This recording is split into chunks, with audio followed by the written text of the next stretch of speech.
기도하겠습니다. 좋으신 아버지 하나님, 오늘도 저희들에게 이 아침의 시간을 허락하여 주시고 또 주님의 말씀을 붙들고 이 땅의 삶을 살게 하시니 감사를 드립니다. 오늘도 우리에게 주신 말씀 붙들고 믿음으로 승리하며 살게 하여 주시고 하나님의 거룩한 뜻이 어디에 있는가를 잘 분별하면서 이 땅에서 하나님 앞에서 거룩한 제물 되어 살아가는 우리의 삶의 자리가 되게 하여 주옵소서. 무엇보다도 하나님 나라의 진리를 회복하는 삶의 자리가 되기를 원합니다. 주님 지켜주시고 인도하여 주셔서 우리를 통해서 예수 그리스도의 살아계심이 증거될 수 있도록 도와주시옵소서. 우리 구주 예수 그리스도 이름으로 기도드립니다. 아멘. 오늘 우리에게 주신 말씀은 역대하 30장 13절에서 16절, 21절에서 27절입니다. 둘째 달에 백성이 무교절을 지키려고 예루살렘에 모였는데 그 수가 심히 많아서 큰 무리를 이루었다.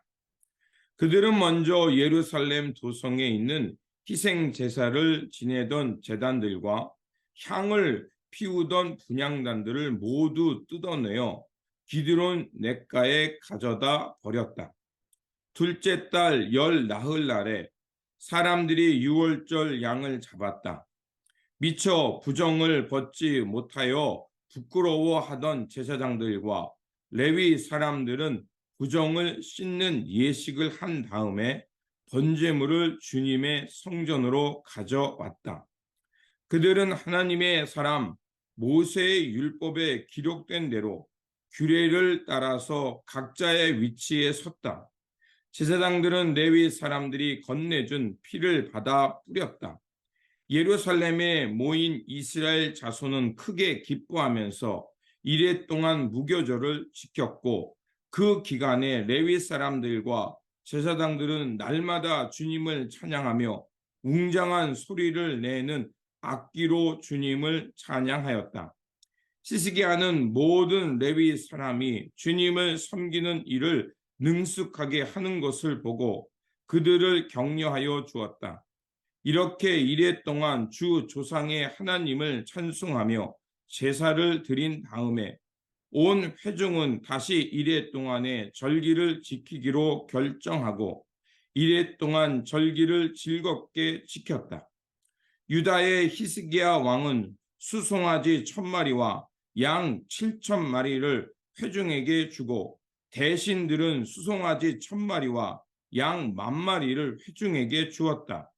제사장들도 많은 수가 성결 예식을 치렀다. 유다 온 회중과 제사장들과 레위 사람들과 이스라엘에서 온 모든 회중과 이스라엘 땅에서 온 외국인 나그네와 유다에 사는 외국인 나그네가 다 함께 즐거워하였다. 다윗 왕의 아들 솔로몬의 날부터 이제까지 이런 일이 없었으므로 예루살렘 장안이 온통 기쁨으로 가득 찼다. 레위인 제사장들이 일어나 백성을 축복하니 그 축복의 말이 하나님께 이르렀고 그들의 기도가 주님께서 계신 거룩한 곳 하늘에까지 이르렀다. 아멘. 오늘 본문 말씀은 히스기야 왕이 성전을 정화한 후 유월절을 지킴으로 그 성에 기쁨이 충만했음을 전해주는 말씀입니다. 히스기야 왕은 그의 아버지 아하스와 전혀 다른 길을 갔습니다. 성전을 정화하고 제사장들과 레위인들과 함께 정결례를 하나님 앞에 드렸습니다. 그렇게 해서 여호와 신앙을 회복했던 것입니다. 많은 사람의 반대와 난관 속에서도 소신껏 그렇게 성전을 회복했기에 바로 여호와의 신앙이 설 수 있었던 것입니다. 그렇게 성전 정화와 그 하나님 앞에서의 신앙을 회복한 히스기야 왕은 이제 남유다와 북이스라엘 백성들을 모두 모아서 유월절을 지키고자 합니다. 왜 하필 유월절일까요? 유월절은 이스라엘 백성이 400년 동안 애굽 종살이에서 벗어난 날이었습니다. 그날은 이스라엘 백성들이 그 유월절을 통해서 새해 첫날로 지켰고요. 그로부터 7주 7일 동안 무교절을 지켰습니다. 무교절을 지킨다는 것은 무교병, 즉 그 이스터가 들어가지 않은 그냥 떡덩어리와 쓴나물을 먹으면서 그 광야의 시간을 기억하는 것입니다. 그리고 그 절기를 통해서 초심을 회복하고 애굽의 압제에서 구원하신 하나님을, 그 은혜를 기억하기 위함이었습니다. 그래서 히스기야 왕은 온 나라를 향해서 하나님 앞에 나와 이 유월절과 무교절을 지키기를 원했던 것입니다.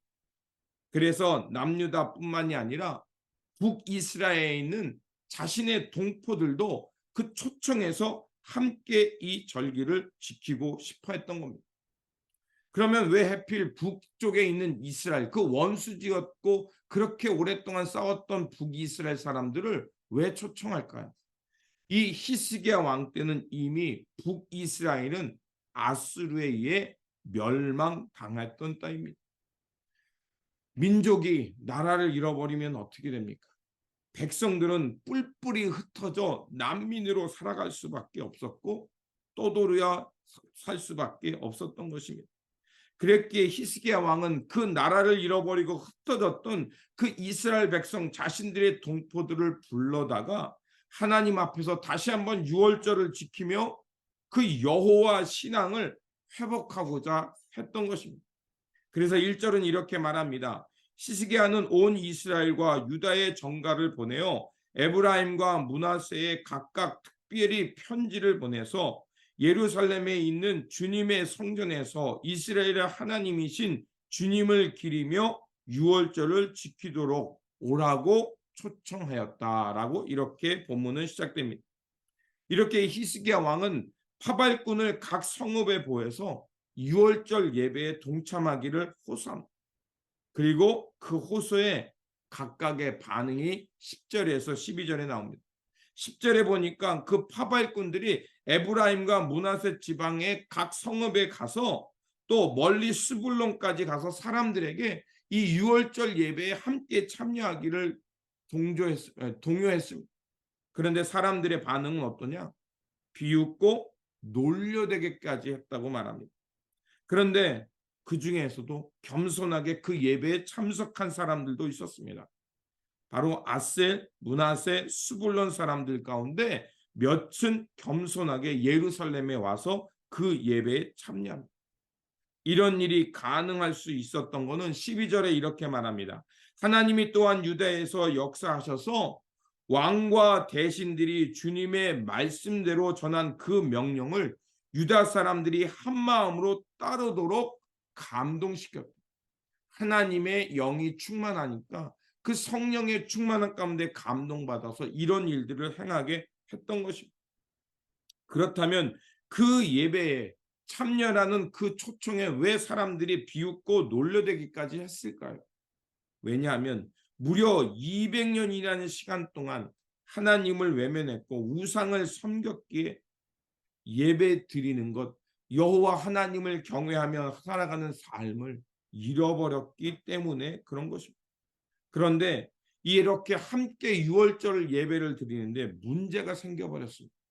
그 문제는 두 가지였습니다. 바로 하나님이 정하신 그 유월절의 첫날을 통해서 예배를 드리는 유월절 예배의 날짜를 지킬 수가 없었습니다.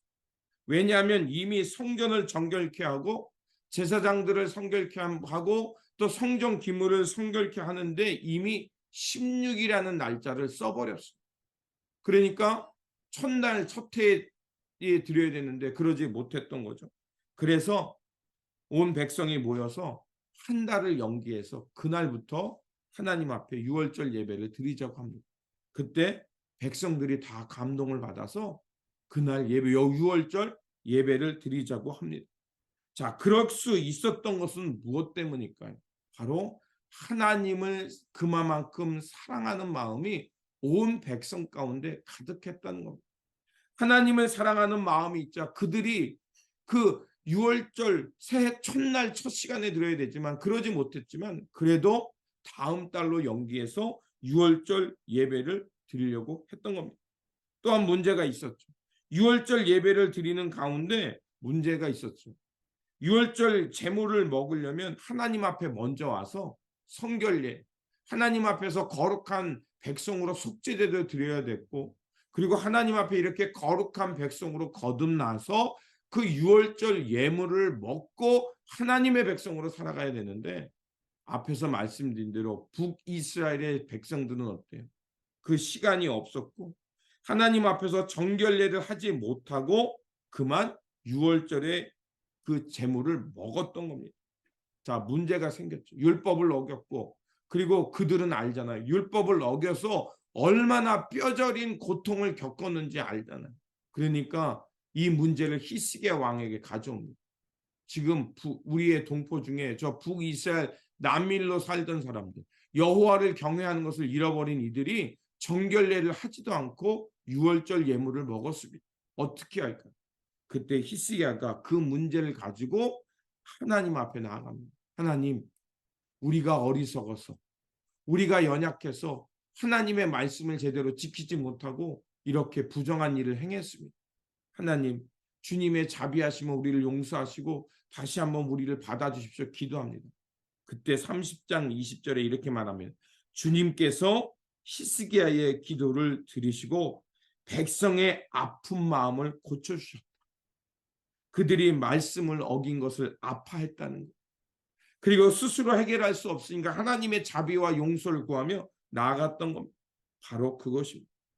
하나님은 우리가 연약하여 주님의 말씀 언약을 다 지키지 못한다 해도 그분의 자비하심과 긍휼하심 속에서 우리를 인정해 주시고 용서해 주시고 그 당신의 거룩한 식탁에 초대해 주셔서 우리로 하여금 살게 하신다는 것입니다.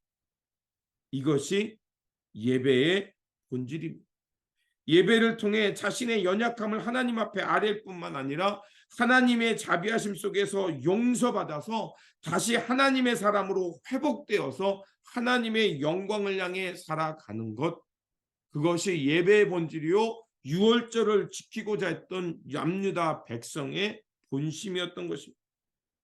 그 기쁨과 그 예배의 감동이 얼마나 컸던지 그 유월절과 무교절을 다 지켰음에도 불구하고 백성들이 예루살렘을 떠나지 않았습니다. 얼마나 은혜를 받았고 기뻤으면 그들은 그것을 떠나지 않고 다시 한번 그 유월절의 기쁨의 축제, 무교절의 기쁨의 축제를 한 번 더 하자고 했습니다. 그래서 그 기간을 연장해서 2주에 걸쳐서 한 번 더 합니다. 그들은 잃어버렸던 신앙을 회복하고 예배의 감동에 빠졌고 그 예배를 통해서 참된 회복과 하나님의 은혜를 경험했던 겁니다. 그리고 이 본문은 어떻게 마무리되냐면요. 26절과 27절에 이렇게 마무리합니다. 예루살렘에 큰 기쁨이 있었으므로 이스라엘 왕 다윗의 아들 솔로몬 때부터 이러한 기쁨이 예루살렘에 없었더라. 그때의 제사장들과 레위 사람들이 일어나 백성을 위하여 축복하니 그 소리가 하늘에 들리고 그 기도가 여호와의 거룩한 초소 하늘에 이르렀더라라고 말합니다. 유월절에 그 지키는 기쁨, 그리고 하나님을 경외하며 하나님의 은혜 가운데 회복된 하나님의 백성들의 찬양과 그 기쁨의 소리가 솔로몬 성전에 지을 때의 그 기쁨만큼 이루어졌다라고 말합니다. 무려 250년 만에 그 하나님의 예배에 대한 기쁨이 회복됐던 것입니다. 하나님의 은혜가 우리로 하나님의 백성 되게 하고 하나님을 향한 진정한 예배가 기도가 드려질 때 하나님은 당신의 자비와 긍휼하심 속에서 우리를 용서하시고 당신의 거룩한 백성으로 세워 주신다는 것입니다.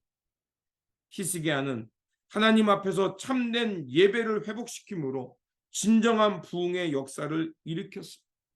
바라옵기는 오늘 우리가 매주 드려지는 이 예배가 이런 회복과 하나님의 은혜를 경험하는 참된 예배, 그 예배의 본질이 회복되기를 원합니다. 그럴 때 우리는 하늘의 기쁨과 하나님의 자비하심과 긍휼하심 속에서 모든 열방을 향해 하나님의 나라와 하나님의 평화를 선포하며 그들과 함께 하나님 나라를 이루어가는 일에 동참하며 살아갈 거라 믿습니다. 참된 예배, 바로 하나님을 경외하는 것이 회복되는 것이고 그 예배를 통해 하나님의 그 자비하심과 용서함을 경험하여 천국의 기쁨을 회복하는 것입니다. 이러한 예배자의 삶이 될 수 있도록 다시 한번 우리가 어떤 예배를 드리고 있는지 생각하면서 그 예배를 통해 하늘의 기쁨을 맛보며 주님께서 주시는 하늘의 평화와 기쁨 속에서 오늘도 주어진 일상을 살아내는 저와 여러분들이 되시기를 주님의 이름으로 축원드립니다. 기도하겠습니다. 자비와 긍휼의 하나님, 히스기야는 성전을 회복하여 하나님께 참된 예배를 드림으로 하늘의 기쁨과 부흥을 경험했습니다. 또한 하나님께서 북이스라엘 백성들의 허물을 용서해 주심으로 예배의 진정성이 회복되고 또 예배의 본질이 회복되며 하늘의 기쁨에 참여하도록 하셨습니다. 우리도 히스기야의 마음처럼 하나님 앞에서 참된 예배를 통해 부흥을 경험하게 하시고 거룩한 예배가 회복되므로 이웃들과 평화를 이루며 천국의 기쁨이 누려지게 하여 주옵소서. 그래서 하나님의 자비하심 속에서 하늘의 평화를 누리며 하나님의 거룩한 백성으로 살아가는 우리의 삶의 자리가 되게 하여 주옵소서. 우리 구주 예수 그리스도의 이름으로 기도드립니다. 아멘.